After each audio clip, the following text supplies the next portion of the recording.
Beautiful people, welcome to my channel.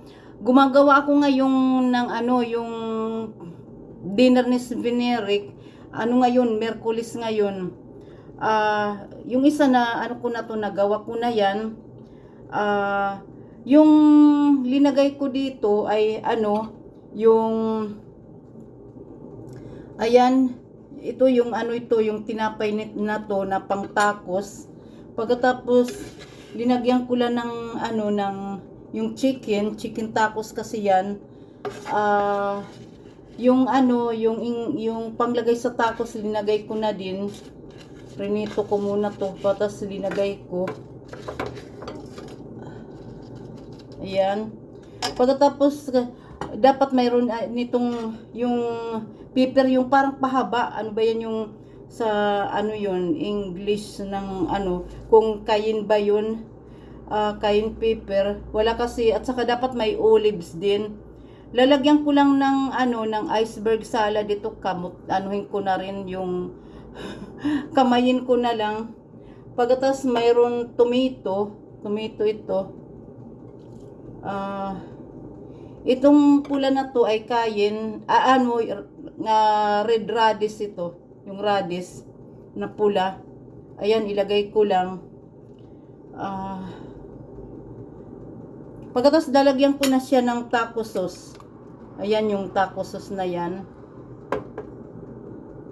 Ayan.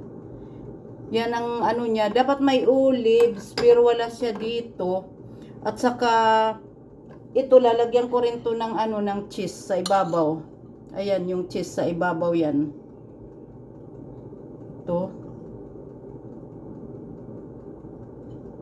Yung cheese sa ibabaw. Ayan. Ito muna ako. Ito na guys, ayan. Ito rin yung isa. Gagawa pa ako ng isa para kung ayan. Gagawa pa ako kasi meron pa naman dito chicken. Iba-iba ang nila sa tacos. Mayroon din yung chips, mayroon din yung tabs.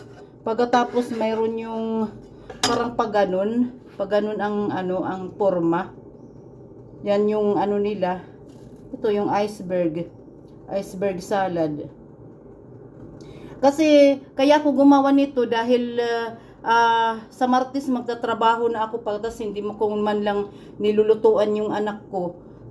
Bumili din ako sa kanya na maggagawa ko ng sushi sa kanya.